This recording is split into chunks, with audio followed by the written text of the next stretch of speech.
Hi I'm Satish, welcome to top 9. ఇవాల్టి top 9 entertainment news అంటే ఇప్పుడు చూసేద్దాం. పెద్ది సినిమాతో at present super duper hit కొట్టిన రామ్ చరణ్ ఇప్పుడు RC-17 సినిమా కోసం రెడీ అవుతున్నాడు. ఈ సినిమా ప్రీ ప్రొడక్షన్ పనులతో బిజీగా ఉంటూనే మరోపక్క సుక్కు శిష్యుడు బుచ్చితో మరో సినిమా చేసేందుకు ప్లాన్ చేస్తున్నట్టు తెలుస్తాం. అందుకే అన్నట్టు రీసెంట్గా ఓ పెద్ద ప్రొడ్యూసర్తో బుచ్చికి దగ్గరుండి మరి చరణ్ అడ్వాన్స్ ఇప్పించినట్టుగా ఇండస్ట్రీలో ఇన్సైడ్ టాక్. దీంతో చరణ్ మళ్ళీ బుచ్చితోనే సినిమా చేసేందుకు రెడీ అవుతున్నాడని, RC-18 బుచ్చి డైరెక్షన్లో ఉండనుందని ఇప్పుడు న్యూస్ ఫిలిం నగర్లో చక్కర్లు కొడుతోంది. విశ్వంబర షూటింగ్కు చిరంజీవి మరోసారి డేట్స్ ఇచ్చారనే వార్తలు సోషల్ మీడియాలో వైరల్ అవుతున్నాయి. VFX పనులు దాదాపుగా పూర్తయ్యాయని, కానీ ఆ కంటెంట్కు మ్యాచ్ అయ్యేలా కొత్తగా ఈ సినిమాలో ఒక ఎపిసోడ్ను జోడించాల్సి ఉందని తెలుస్తోంది. అందుకే ప్రస్తుతం నటిస్తున్న బాబీ సినిమాకు కొన్ని రోజులు బ్రేక్ ఇచ్చి చిరు ఇటువైపు వస్తున్నారన్న వార్తలు వస్తున్నాయి. దర్శకుడు రాజమౌళి వారణాసి షూటింగ్ అప్డేట్ ఇచ్చారు. కేవలం 80 రోజుల షూట్ మాత్రమే పెండింగ్లో ఉందని, సెప్టెంబర్ లేదా అక్టోబర్లో షూటింగ్ అంతా పూర్తవుతుందని తెలిపారు. గ్లోబల్ రేంజ్లో తెరకెక్కుతున్న ఈ సినిమాలో మహేష్కు జోడీగా ప్రియాంక చోప్రా నటిస్తున్నారు. పృథ్వీరాజ్ సుకుమారన్ విలన్గా కనిపించబోతున్నారు. ఈ సినిమా 2027 ఏప్రిల్ 7న ప్రేక్షకుల ముందుకు రానుంది. నాని హీరోగా నటిస్తున్న ప్యారడైజ్ సినిమా ఆగస్టు 21 నుంచి వాయిదా పడడం దాదాపు ఖాయమైపోయింది. ఇప్పటికే ఈ తేదీన వేరే సినిమాలు రానున్నట్టు మేకర్స్ ప్రకటించారు. అయితే తాజాగా వినిపిస్తున్న సమాచారం ప్రకారం ప్యారడైజ్ సినిమా డిసెంబర్కు పోస్ట్ పోన్ అయినట్టు తెలుస్తోంది. షూటింగ్ ఆగస్టు నాటికి పూర్తి చేయాలని దర్శకుడు శ్రీకాంత్ ఓదెలా ప్రయత్నిస్తున్నారు. ఇప్పుడు ఈవీవి సత్యనారాయణ డైరెక్షన్లో తెరకెక్కిన బోల్డ్ అండ్ రియలిస్టిక్ కామెడీ కాన్సెప్ట్తో తెరకెక్కిన సినిమా 6 ప్రతివ్రతలు. 2004లో రిలీజ్ అయిన ఈ సినిమా పోను పోను కర్ల్ ఫ్యాన్స్ బేస్ను సంపాదించుకోండి. మీమ్స్గా, సీన్స్గా సోషల్ మీడియాలో ఇప్పటికీ వైరల్ అవుతూనే ఉంటుంది. అలాంటి ఈ సినిమా దాదాపు 22 ఏళ్ల తర్వాత మళ్ళీ థియేటర్స్లోకి వస్తుందని తెలుస్తాం. ఇప్పటికే ఈ మూవీ రిలీజ్ డేట్ విషయంలో ఎలాంటి అప్డేట్ లేకున్నా ఈ రిలీజ్ టాపిక్ మాత్రం ఇప్పుడు సోషల్ మీడియాలో తెగ వైరల్ అవుతాం. సోషల్ మీడియాలో రోజుకు నెగిటివిటీ పెరిగిపోతాం. కొందరు నెటిజన్లు సెలబ్రిటీలను టార్గెట్ చేస్తూ పెట్టే పోస్టులు వారిలో తెలియని భయాన్ని, అశాంతిని పుట్టిస్తున్నాయి. స్టార్ డైరెక్టర్ రాహుల్ రవీంద్రన్కు కూడా ఇలాంటి చేదు అనుభవమే ఎదురైంది. ఇటీవల పూణేలో హత్యకు గురైన కేతన్ అగర్వాల్ కేసు చుట్టూ సోషల్ మీడియాలో పెద్ద చర్చ సాగుతోం. ఓ నెటిజన్ రాహుల్ను ట్యాగ్ చేస్తూ మహిళల సమస్యలపై సినిమా తీసినట్లే పురుషులపై జరుగుతున్న అన్యాయాలపై కూడా తీస్తారా అని ప్రశ్నించాడు. దీనికి స్పందించిన రాహుల్ సమాజంలో ఇప్పటికీ పితృస్వామ్య భావజాలం బలంగానే ఉందని అభిప్రాయపడ్డాడు. ఆ వ్యాఖ్యల తర్వాత సోషల్ మీడియాలో తీవ్ర విమర్శలు మొదలయ్యాయి. కొందరు అతన్ని దూషించడమే కాకుండా ఆయన సతీమణి చిన్మయిపై కూడా వ్యక్తిగత దాడులకు దిగడం ప్రారంభించారు. ఈ క్రమంలోనే ఓ నెటిజన్ రాహుల్ పిల్లలను చంపేస్తానంటూ బెదిరిస్తూ కామెంట్ పెట్టాడు. ఈ కామెంట్ను చదివిన రాహుల్ తీవ్ర ఆగ్రహానికి, అశాంతికి లోనయ్యారు. తనలో తాను కాసేపు అంతర్మదనం పడిన ఆయన ఇక తాను ఎక్స్లో ఉండలేనంటూ ఎక్స్ నుంచి క్విట్ అయ్యాడు. ఇదే విషయాన్ని తనే స్వయంగా పోస్ట్ చేయడంతో ఇప్పుడు ఈ టాపిక్ సోషల్ మీడియాలో హాట్ టాపిక్ అవుతాం. టాక్సిక్ మూవీ నుంచి మరో టీజర్ రిలీజ్ అయింది. సినిమాలోని లేడీ క్యారెక్టర్స్ను పరిచయం చేస్తూ ఓ రొమాంటిక్ యాక్షన్ టీజర్ను మేకర్స్ రిలీజ్ చేశారు. టీజర్ స్టార్టింగ్లోనే కిడ్స్ దూరంగా ఉండాలంటూ డిస్క్లైమర్ ఇచ్చిన టీం మరోసారి ఎరోటిక్ యాక్షన్ క్లిప్స్తో టీజర్ను కట్ చేశారు. యష్ హీరోగా, గీతూ మోహన్ దాస్ దర్శకత్వంలో తెరకెక్కిన టాక్సిక్ ఆగస్టు 26న రిలీజ్ కాను. శివకార్తికేయన్, శ్రీలీల ప్రధాన పాత్రలో సుధా కొంగర తెరకెక్కించిన పరాశక్తి సినిమా మరోసారి వార్తలో నిలిచింది. సంక్రాంతికి విడుదలైన ఈ చిత్రం బాక్సాఫీస్ వద్ద అంచనాలు అందుకోలేదు. అయితే సినిమాకు నిర్మాత నుంచి 8.39 కోట్ల రెమ్యునరేషన్ రాలేదని దర్శకురాలు సుధా కొంగర మద్రాస్ హైకోర్టుకు వెళ్లారు. ఈ విషయం కోలీవుడ్లో హాట్ టాపిక్గా మారింది. ఇప్పుడు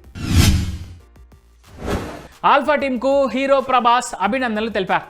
తన ఇన్స్టా స్టోరీలో ట్రైలర్ను పోస్ట్ చేసిన ప్రభాస్ అద్భుతంగా ఉందంటూ కామెంట్ చేశారు. ఈ పోస్టుకు రిప్లై ఇచ్చిన ఆలియా ప్రభాస్కు కృతజ్ఞతలు తెలిపారు. వైఆర్ఎఫ్ స్పై యూనివర్స్లో భాగంగా తెరకెక్కిన ఆల్ఫా మూవీ జూలై 3న ప్రేక్షకుల ముందుకు రానుంది. ఈ సినిమాలో ఆలియా భట్, శార్వరి వాగ్, బాబీ డియోల్ లీడ్ రోల్స్లో నటించారు. శివ్ రవైల్ దర్శకత్వం వహిస్తున్నారు. కోలీవుడ్ ప్రముఖ దర్శకుడు, నటుడు, రచయిత కె భాగ్యరాజ్ రీసెంట్గా గుండెపోటుతో చనిపోయారు. ఈయన రాసినట్లు చెబుతున్న ఓ చివరి లెటర్ ఆయన మరణానంతరం సోషల్ మీడియాలో వైరల్ అవుతోంది. అభిమానులను కన్నీళ్లు పెట్టిస్తోంది. మన చుట్టూ ఉన్న వాళ్ళని సంతోషపెట్టడంలో నిజమైన ఆనందం ఉంది. నాపై అపారమైన ప్రేమ చూపించిన అభిమానులకు, నన్ను ప్రోత్సహించిన తల్లులకు, ఇండస్ట్రీలోని సహచరులకు కృతజ్ఞతలు. మీ ప్రేమతో నిండిన చూపుల కోసం నా కళ్ళని సజీవంగా ఉంచాను. దయచేసి వాటిని జాగ్రత్తగా చూసుకోండి అంటూ ఆయన రాసుకొచ్చారు ఆ లెటర్లు. తన కోసం కొట్టిన చప్పట్లే తన కొడుకుకి కూడా ఆశీర్వాదంగా మారాలని కోరుకుంటున్నానని అన్నారు. జీవితాంతం తనకు అందించిన ప్రేమ, ఆదరణ ఇకపై తన కొడుకు శాంతను కూడా అందించండి అంటూ రిక్వెస్ట్ చేశారు. తాను శారీరకంగా లేకపోయినప్పటికీ దానం చేసిన కళ్ళ ద్వారా అభిమానులని చూస్తూనే ఉంటానని భాగ్యరాజ్ తన లేఖలో రాసుకొచ్చారు. ఈ శరీరం శాశ్వతం కాదు, ఒకరోజు భూమిలో కలిసిపోతుంది లేదా అగ్నికి ఆహుతవుతుంది. చివరకు మిగిలేది బూడిద కాదు, మనం పంచిన ప్రేమే అసలైన సంపద. నా జీవిత ప్రయాణంలో నన్ను ప్రేమించిన, నా కోసం కన్నీళ్లు పెట్టుకున్న ప్రతి ఒక్కరికి నేను రుణపడి ఉంటాను. మంచి సినిమాలు, కథలు, డైలాగ్స్, మానవత్వం ద్వారా చిరస్థాయిగా జీవిస్తాను అంటూ తన చివరి లేఖలో నటుడు భాగ్యరాజ్ ఎమోషనల్గా రాసుకొచ్చారు. నెట్ఫ్లిక్స్ను మోసం చేసిన హాలీవుడ్ డైరెక్టర్ కార్ల్ ఎరిక్ రించ్కు 2 సంవత్సరాల జైలు శిక్ష పడింది. 2013లో వచ్చిన 47 రోనిన్ సినిమాతో మంచి గుర్తింపు తెచ్చుకున్న ఈ డైరెక్టర్ నెట్ఫ్లిక్స్ కోసం ఓ మంచి సైన్స్ ఫిక్షన్ సినిమా తీస్తానని దాదాపు $11 మిలియన్ ఆ సంస్థ నుంచి తీసుకున్నాడు. అయితే ఆ డబ్బులతో సినిమా తెరకెక్కించకుండా తన వ్యక్తిగత అవసరాల కోసం కార్లు వంటి లగ్జరీ వస్తువులను కొనడం కోసం వినియోగించుకున్నాడు. దీంతో సీరియస్ అయిన నెట్ఫ్లిక్స్ కోర్టును ఆశ్రయించింది. కోర్టు కూడా ఎరిక్ తీరును తప్పుబడుతూ 2.5 ఏళ్ల శిక్షను ఖరారు చేసింది. కన్నడ బిగ్ బాస్ ఫేమ్ నటి కృషి తపండ నివాసంలో ఆమె స్నేహితుడు వ్యాపారవేత్త వైశాఖ్ ఆత్మహత్య చేసుకోవడం కర్ణాటక వ్యాప్తంగా సంచలనం సృష్టించిన విషయం తెలిసిందే. ఈ ఘటన జూన్ 24న జరగగా అప్పటి నుంచి కృషి తపండపై నెట్టింట రకరకాల ప్రచారం జరుగుతోంది. వైశాఖ్ ఆత్మహత్య చేసుకోవడానికి ఆమె కారణం అన్నట్టుగా కొంతమంది పోస్టులు పెడుతున్నారు. దీనిపై తాజాగా కృషి తపండ స్పందిస్తూ సోషల్ మీడియాలో ఎమోషనల్ పోస్ట్ పెట్టారు. ఒకరి మరణం ఆ వ్యక్తి కుటుంబానికి తీరని లోటని, అలాంటి సమయంలో కూడా వ్యక్తిగత గోప్యతకు భంగం కలిగించేలా ప్రవర్తించొద్దని ఆమె విజ్ఞప్తి చేశారు. ఓ వ్యక్తి మరణిస్తే దానిపై వదంతులు, ఊహాగానాలతో కొందరు తమకు నచ్చిన కథలు సృష్టిస్తున్నారని, తాను కనిపిస్తే చాలు మీ స్పందన ఏంటి అంటూ అర్థం లేకుండా అడుగుతున్నారన్నారు. అలాంటి వాళ్ళని చేతులు జోడించి అభ్యర్థిస్తున్నా ఒకరి నష్టాన్ని మీ హెడ్లైన్గా మార్చుకోకండి. మేమంతా ఓ మంచి స్నేహితుడిని కోల్పోయామంటూ తన పోస్ట్లో రాసుకొచ్చారు ఈ నటి. సంగీత జ్ఞాని ఇళయరాజాకు న్యాయస్థానంలో భారీ షాక్ తగిలింది. ప్రముఖ music label Saregama India limited సంస్థతో నడుస్తున్న కాపీరైట్ వివాదంలో ఢిల్లీ హైకోర్టు బుధవారం తాత్కాలిక మధ్యంతర ఉత్తర్వులను జారీ చేసింది. గతంలో ఇళయరాజాకు వ్యతిరేకంగా ఇచ్చిన మధ్యంతర స్టేను ఎత్తివేయడానికి కోర్టు నిరాకరించింది. ఫలితంగా ఆ 134 సినిమాల్లోని పాటలపై ఇళయరాజాకు ప్రస్తుతానికి ఎలాంటి హక్కులు ఉండవని స్పష్టమైంది. హాలీవుడ్ నటి డేవీ చెస్ జూన్ 16న మరణించారు. ఆమె ఎయిడ్స్ వల్లే చనిపోయినట్లు మెడికల్ రిపోర్ట్లో తేలడం హాలీవుడ్లో సంచలనంగా మారింది. ఇప్పుడు 7 ఏళ్ల వయసులోనే బాలనటిగా సినీ ఇండస్ట్రీలోకి అడుగుపెట్టిన డేవీ 2002లో వచ్చిన లీలో అండ్ స్టిచ్, ది రింగ్ సినిమాలతో పాపులర్ అయ్యారు. 13 ఏళ్లకే డ్రగ్స్కు బానిసయ్యారు. అయితే ఆమె బ్లడ్ ఇన్ఫెక్షన్తో చనిపోయినట్లు తొలుత తన తండ్రి చెప్పారు. అయితే మెడికల్ రిపోర్ట్స్లో ఎయిడ్స్ అని తేలడం ఇప్పుడు హాలీవుడ్లో షాకింగ్గా మారింది.